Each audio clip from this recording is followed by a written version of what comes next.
Good morning. We are at the dog park. We're going to talk about emotional suffering today, okay? It's so pretty over here. So good. So, we don't get a choice about if something is going to affect us. It will affect us, okay? What we get a choice about is how we are going to respond or when we are going to take ourselves out of the interaction so we don't get taken over by this interaction. Trust that you came factory equipped to know who is good for you and who is not good for you. Okay, when you get the feeling that somebody is taking advantage or they are dangerous for you, you need to have the ability to step away, okay? It took me a long time to realize that my emotional outbursts, my inability to understand and manage my emotion, my anxiety, my anger, my mood swings, my low self-awareness, all this bucket of insecurities, all those were related to my emotional suffering. Once you're aware of this, then you're on your way to understand, okay? Once you understand yourself, you start to care. And once you care, you can help, okay? It's like you already knew all this all along, but you didn't know what to call it, okay? I call it emotional suffering. I don't know why. You're not a narcissist, okay? You are not emotionally immature. You are emotionally suffering. Once you are aware of that, you can get the validation for your experiences and know that you're not crazy. This is normal and this is how it's supposed to be, okay? Only when we understand our feelings, we start to care. What are you doing? Come on, get off it. Can you get it? Oh my goodness. Okay, very good. So once we care, we can help ourselves, right? I want you to trust your own subjectivity, believe that you are worth being taken care of and you are worth protecting and you are you are worth it. You're worth like being safe, right? Do you doubt your ability to communicate? You feel like you just can't make yourself understood when you talk to certain people? Do you have the experience of trying to communicate and the other person is just not that interested in what you're saying? I came to America in 1986. I was 14 years old and didn't speak a word of English, okay? I walked around with a little tiny small dictionary for a couple years and I had a horrible time communicating with people. I thought it was me the whole time for years, for decades. So when you're trying to tell somebody something that is important to you and you're going to try to make them understand and they're looking at you like you're dumb, right? You have an accent or you're just a lady and they're not really processing what you're saying. The problem is not your problem with communication. It's their problem with being willing to process what you are telling them. If a person really wants to understand you, it doesn't matter how you say it. If somebody doesn't want to understand you, it doesn't matter what you're saying. So you might be getting a little bit like a distorted idea about do I make sense or not, okay? I often feel like that, okay? You feel like you're not making sense because the other person is not investing in understanding you. They are investing in getting off the hot seat as fast as possible, okay? Which is why they erupt, they dismiss, or they get defensive, and they're putting it back on you, right? Like I say, oh, I don't want to talk about this now. It's called DARVO, okay? Deny, attack, reverse victim offender.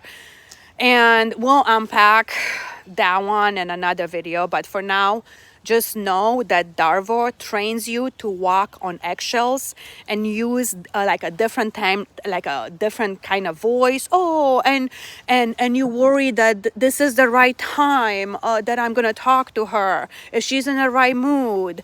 And where that does leave you? Where does it leave you? You feel like you are the problem. You feel that you need to learn how to better communicate, okay?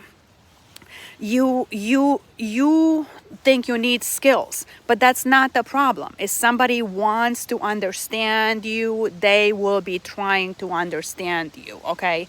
Recognize that you're dealing with somebody that is emotionally suffering, okay? It's like you are speaking a different language.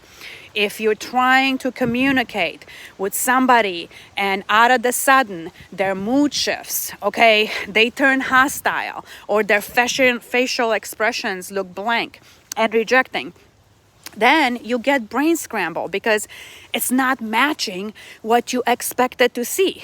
And you think, I'm the problem here because this is crazy, right? So once you can see it for this emotional suffering, you can change how you show up in this relationship and what you expect out of this person, okay?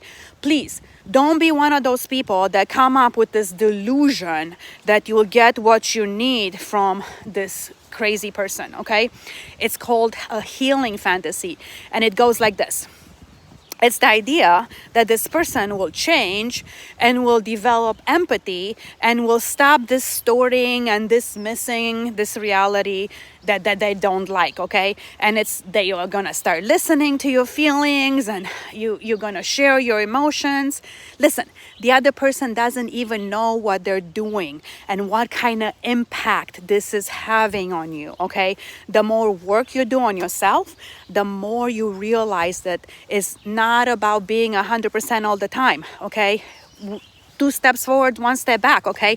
There are gonna be times when you are exhausted and life is testing you and you're gonna lose it. And that's okay, okay? Because you have this ability to step back and look at what just happened and repair the damage, okay? That is the most important. The awareness that the withdrawal that just happened, the dismissing that just happened, the devaluation that just happened, you're gonna see that, and you're gonna be able to talk about it and repair it, so you have safety and stability, okay, of a relationship. When you have like the self-reflection and the empathy, you feel that you need to repair the situation because it's in your hands. You're the leader of your own life and you are in control. Once you notice the reality of what just happened, the grief will help you solidify this new understanding. This new reality will give you like a good sense of security, okay? And this grief that comes in, when this grief comes in, okay, you're going to realize that